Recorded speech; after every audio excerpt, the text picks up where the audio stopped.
ជួយស្ដីដល់គ្នាថ្ងៃនេះខ្ញុំចង់ឲ្យបងប្អូនពីការធ្វើរូបភាពជាមួយនឹងអក្សរអាចបញ្ចូលគ្នាជា logo ឬក៏ជាគាត់ផ្សេងអញ្ចឹងពីមុនបងប្អូនត្រូវមានរូបភាពឬក៏សាច់បងប្អូនចង់បានគឺចង់ធ្វើហ្នឹងអក្សរបងប្អូនចង់ដាក់ជាមួយអូខេអញ្ចឹងឥឡូវខ្ញុំថាយករូបមានរូបឆ្មាមានរូបក្តាន់ឥឡូវខ្ញុំចង់ធ្វើជារូបឆ្មាមួយហើយខ្ញុំសរសេរអក្សរអញ្ចឹងជាអក្សរ T មកតមកយើងកំណត់ទំហំអក្សរដែលយើងចង់បានហើយនឹង font អក្សរអូ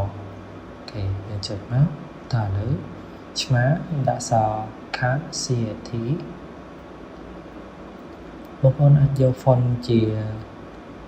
អក្សរទូចក៏បានអក្សរធំក៏បានអញ្ចឹងឥឡូវខ្ញុំដូរទៅជាដាក់អក្សរទូចវិញអូខេហើយបងប្អូនព្រិចព្រមទំហំដែលបងប្អូនចង់បានហើយតម្រៀបវាមកអញ្ចឹងពេលយើងបានទាំងហើយយើងអាចចាប់រូបភាពដែលយើងចង់ដាក់ជាមួយហ្នឹងទាញវាមកបងប្អូនចង់ copy វាមកក៏បានចាប់វាយកមកតម្រង់ក៏បានអញ្ចឹងបងប្អូនចង់ copy វាក៏ដល់ចុច Alt លើជាប់ហើយនៅទាញវាមកវិញមកបានហើយអូខេតមកទៀតបងប្អូនចុចមកស្ដាំនៅលើរូបភាពហ្នឹងយកពី arrange ហើយនឹងព្រៀងវាធ្វើទៅ front អូខេតមកទៀតបងប្អូនអាចប្រិចព្រមវាទៅតាម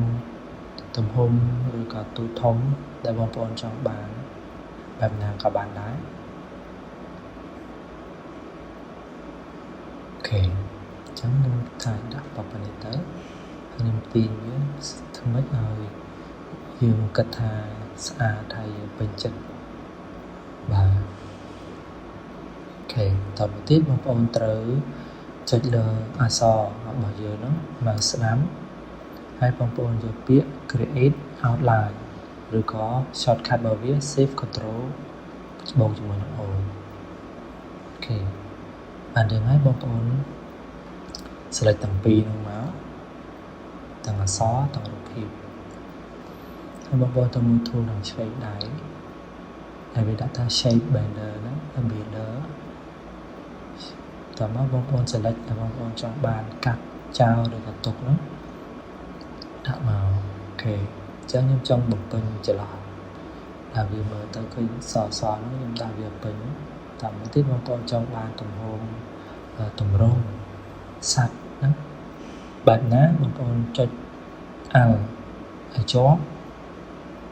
ហើយបងប្អូនគូសហ្នឹងអញ្ចឹងវាបានតម្រង់ឲ្យយើងចង់បានហ្នឹងអូខេអញ្ចឹងសម្រាប់រូបភាពមួយនេះខ្ញុំគិតថាខ្ញុំចង់ធ្វើបែបនេះអញ្ចឹងយើងឃើញថារូបភាពសាច់ហើយនឹងអក្សររបស់យើងវាចូលទៅជាតែមួយបងប្អូនចង់ធ្វើបែបណាក៏បានអូខេឥឡូវបន្តមកទៀតខ្ញុំចង់បានសាច់ក្តាន់ម្ដងអញ្ចឹងបងប្អូនមើលនេះជាគំរូផ្សេងតែបងប្អូនចង់បានចង់ធ្វើនោះដាក់អក្សរបែបណាក៏បានអញ្ចឹងឥឡូវខ្ញុំដាក់ក្តាន់មួយមកហើយខ្ញុំចង់ធ្វើវាជាមួយអក្សរ D អូខេអញ្ចឹងខ្ញុំចុចអក្សរ D មកអូខេយើងសរសេរអក្សរ D ហើយយើងបរិចព្រមដែលយើងចង់បានទៅតទៅទៀតយើងយករូបក្តាន់មកដាក់អញ្ចឹងសម្រាប់រូបក្តាន់នេះគឺយើងគិតមើលទៅថាយើងចង់បានបែបណាធ្វើបែបណាយើងដំបូងយើងធ្វើដូចគ្នាជាមួយនឹងឥឡូវដែរអញ្ចឹងយើងបរិចព្រមយើងចង់បានយើងគិតថាសមហើយបងប្អូនចង់បាន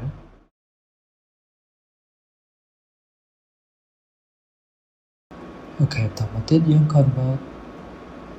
អក្សរ D ហ្នឹងទៅជា outline មក Control Shift O ហើយ select ទាំងពីរយក shape banner ដែរហើយបងប្អូនដាក់គូសរូបភាពផ្សេងៗដូចតែអក្សរខាតឆ្មាខាងលើហ្នឹងតមកទៀតបងប្អូនអាចមានដាក់ stroke ដាក់អីទៅឲ្យវាឃើញរូប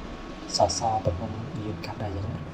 ហើយយើងដូរមកដាក់ stroke ពណ៌សឬក៏ពណ៌ណាបងប្អូនពេញចិត្តហើយយើងអាចសេរីបានលោតឡានកណ្ដាលចំហៀង